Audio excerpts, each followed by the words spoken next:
एक अकेला मोदी है, एक अकेला शेर है जो पूरे दुनिया में हिंदुस्तान का डंका बजा रहा है। अकेला राहुल गांधी है जो घूम घूम करके देश की छवि खराब करने में लगी हुई है। पूरा विपक्ष ये संदेश पूरे दुनिया में जा रहा है। भाई विपक्ष में वाजपेयी जी भी थे, जब इंदिरा गांधी प्रधानमंत्री थी, उस इंदिरा गांधी को मोदी जी ने ही दुर्गा का नाम दिया था। अभी पार्लियामेंट का निर्माण किया मोदी जी ने। मोदी जी क्या अपने लिए पार्लियामेंट बनाया है? नहीं, ये नए भारत के निर्माण का प्रतीक का पार्लियामेंट। क्या लगता है सरकार का कामकाज अभी कैसा जो नरेंद्र मोदी जी की? 100 में से 100% बिल्कुल सेटिस्फाइड है देश की जनता। हम ही नहीं, देश की जनता कह रही है कि 100% मोदी जी विकास कार्यों में पास हुए हैं और इनको तीसरा कार्यकाल मिलना चाहिए। 2024 में 400 के पार होना चाहिए। ये जनता की आवाज़ है, इस देश की आवाम की आवाज़ है। मोदी के विकास पे मोहर है जो 2024 में पता लगेगा। जब 400 पार जाएगा, मोदी जी की जय जयकार होगी और सारे विपक्ष के ये सारे मुद्दे गौण हो जाएंगे। विपक्ष को कुछ नहीं मिलता है।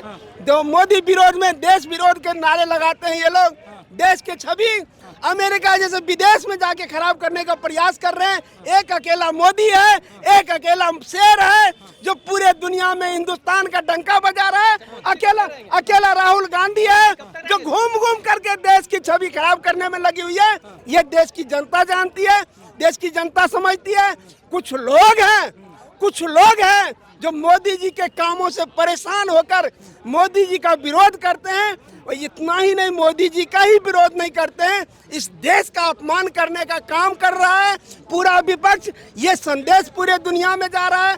भाई विपक्ष में वाजपेयी जी भी थे, जब इंदिरा गांधी प्रधानमंत्री थी, उस इंदिरा गांधी को मोदी जी ने ही दुर्गा का नाम दिया था। लेकिन पार्लियामेंट में आपस में लड़ते थे। लेकिन ये आज का राहुल गांधी, आज का विपक्ष अटल आडवाणी जी से सीखना चाहिए।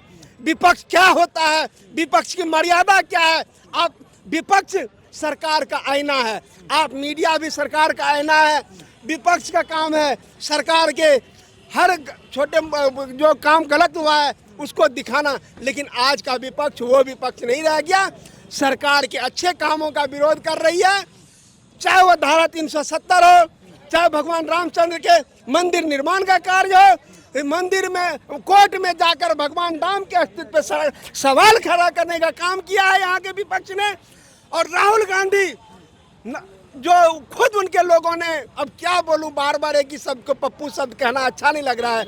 वो भी एक इंसान है, पढ़ा लिखा इंसान है पप्पू, लेकिन उनके कार्यकर्ताओं ने पप्पू नाम दिया है, जो पार्लियामेंट में सोते हैं और विदेश में जाकर देश की छवि खराब करते हैं। राहुल गांधी जो है वो मोहब्बत की दुकान खोलने की बात करते हैं। ये तुष्टीकरण की दुकान खोल रखा है। इस तुष्टीकरण ये तुष्टीकरण का दुकान खोलने का काम कर रहा है विपक्ष। तुष्टीकरण की राजनीति कर रहा है जिसमें मोहब्बत से कोई लेना देना नहीं। मोहब्बत का दुकान तो मोदी जी ने खोला है, जो सबका विकास, सबका साथ, सबका विश्वास का नारा देकर क्या हाईवे बने हैं, क्या रोड बने हैं, क्या जनता को जो सुविधाएं गया है एक एक किसान को, क्या उसमें जाति पाति धर्म देखा गया है? नहीं ना। तो ये है विश्वास, सबका साथ, सबका विश्वास। मोदी जी अपने हर बात पे खड़े उतरे हैं, हर एजेंडा को पूरा किया है। भारतीय जनता पार्टी के नेतृत्व में मोदी जी की सरकार ने, विपक्ष का एक ही एजेंडा है कि मोदी का विरोध करो, चाहे देश जहन्नुम में जाए। सेना का विरोध इन लोगों ने किया, हमारे कई चीज़ों को लीक करने का काम किया। राफेल जब आया था, कोर्ट से फटकार खाया हुआ विपक्ष चाहिए, तमा रहा है विपक्ष, खिसियानी बिल्ली खंभा नोचे और कुछ नहीं। अभी पार्लियामेंट का निर्माण किया मोदी जी ने। मोदी जी क्या अपने लिए पार्लियामेंट बनाया है? नहीं, ये नए भारत के निर्माण का प्रतीक का पार्लियामेंट, हिंदू राष्ट्र का प्रतीक का पार्लियामेंट। उस पार्लियामेंट में जाने से शर्मा रहा है। क्यों शर्मा रहा है? क्यों उसमें ऋषि मुनि का तस्वीर लगा हुआ है, ऋषि मुनियों का तस्वीर लगा हुआ है। उस पार्लियामेंट में विपक्ष जाने से कतरा रहा है। क्यों बेइज्जती मान रहा है? क्यों अल्पसंख्यक वोट खराब ना हो जाए, उस पार्लियामेंट में नहीं जाना चाहता है। वहाँ पता है कि मोदी जी के विकास के आगे हमें नतमस्तक होना पड़ेगा, ताली बजाना पड़ेगा। पार्लियामेंट में नहीं जाओगे, कहाँ मोदी के विकास में नहीं जाओगे। मोदी जी ने दुनिया भर का हाईवे बनाया है, सब कुछ एम्स बनाया है, सब कुछ बनाया है। आज विपक्ष के पास कोई मुद्दा नहीं है, इसलिए विपक्ष कुछ भी मुद्दा बना रहा है, कुछ भी चीज को लेके चल दे रहा है। विपक्ष के पास कोई मुद्दा नहीं है। अब मोदी जी का 9 साल शानदार, लाजवाब, बेमिसाल है। अब की बार 400 पार।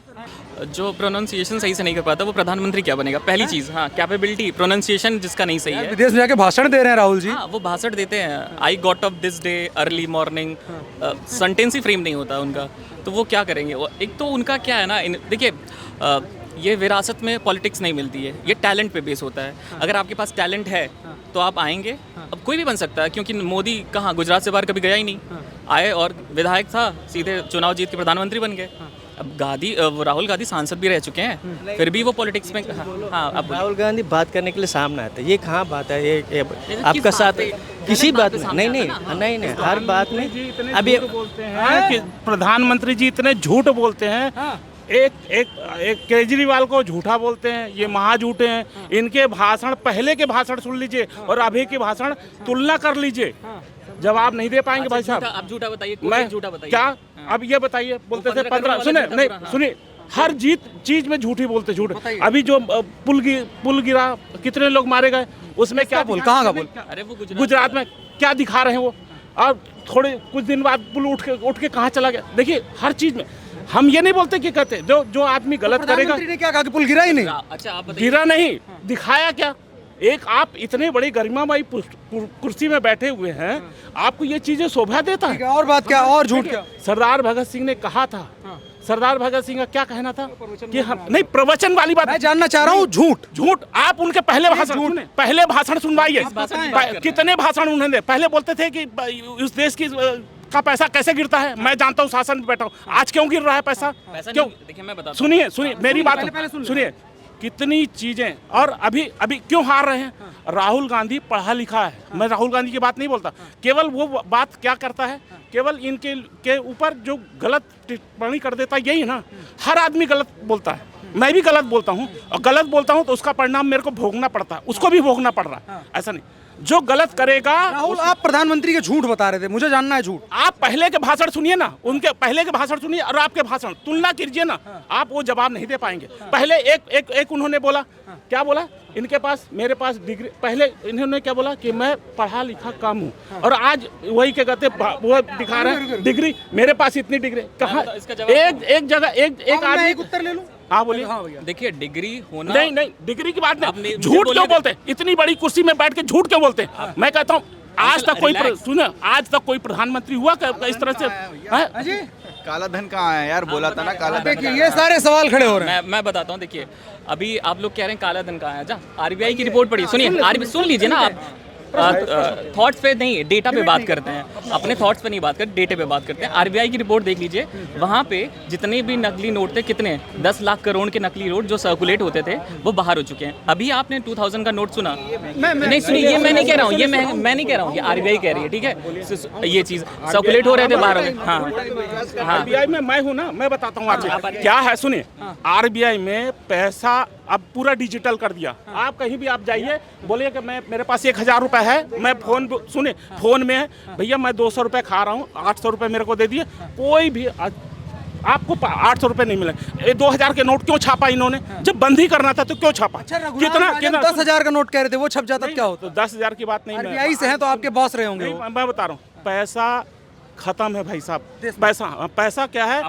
मतलब मैं कहता हूँ कि हमारे देश में सोने की चिड़िया कहा जाता था, आज भी पैसा, पर इन्होंने पूरे के पैसे को डिजिटल कर दिया। और जो पैसा भी डिजिटल होने से पैसा कहाँ खत्म हो गया महाराज? क्या पैसा है कहाँ? सुनिए, पेपर सुनिए, मतलब नोट खत्म हो गई, पैसा खत्म हो गया। पैसे की, मैं जो पैसे की समस्या है ना, कह रहे पैसा मतलब नोट। ये बताइए कौन आदमी परेशान? अरे और किसी से बोलने दीजिए। ये कह रहे नोट छपना बंद हो गया, मतलब पैसा खत्म हो गया। जितना नुकसान हुआ वो कौन भरेगा? अभी जो छापा और फिर बंद किया तो कौन छापेगा? 2 साल से मैंने 2000 का नोट तो देखा ही नहीं है, तो मुझे बंदी से तो कोई फर्क नहीं पड़ता है। कोई फर्क नहीं पड़ता। नहीं, बंदी से फर्क नहीं पड़ता, पर जो कह रहे हैं देश में भाई पैसा ही नहीं बचा है। नहीं, ऐसे नहीं। आज इतना डिजिटल होने के बाद पैसा खत्म हो गया। आज कहीं चलिए 1 रुपया नहीं है अकाउंट में, लेकिन आपका मतलब मोबाइल है, चल जाएगा काम। मोबाइल है, चल जाएगा, ठीक है ना। और जिसको कैश चाहिए उसको क्या करना है, कैश अगर किसको देखिए अंकल आपके अरे आप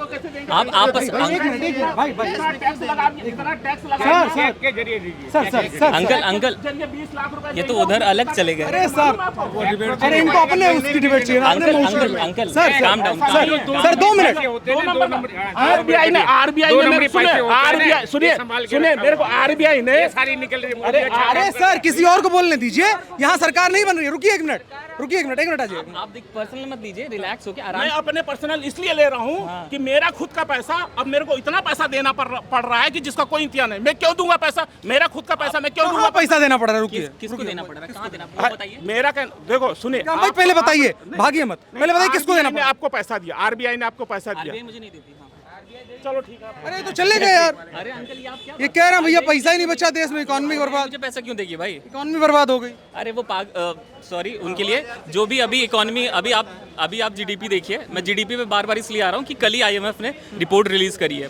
अब इकोनॉमी इतनी बेटर परफॉर्म कर रही है। जर्मनी जैसी कंट्री जो 3rd नंबर पे आती है जीडीपी के मामले में, वो रिसेशन में चली गई। वहाँ उसके यहाँ मंदी आ गया।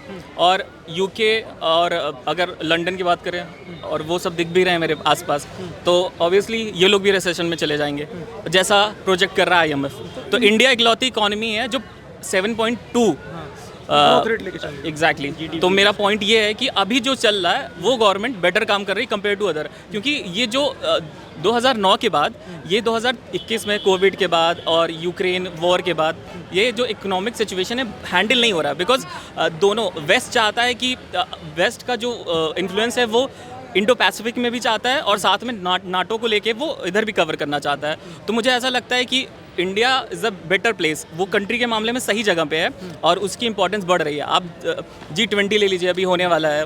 अब देखिए, अब एक बोलते हैं जिसको बोलते हैं सही में डिप्लोमैट।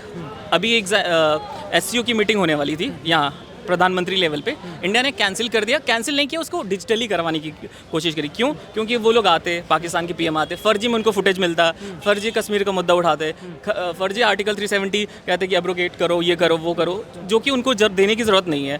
तो इसीलिए उसको डिजिटल रख दिया गया और उसकी इंपॉर्टेंस भी नहीं घटी, उसको उससे निकले भी नहीं, क्योंकि वो सेंसलेस है। SCO में रहना सेंसलेस है मेरे हिसाब से।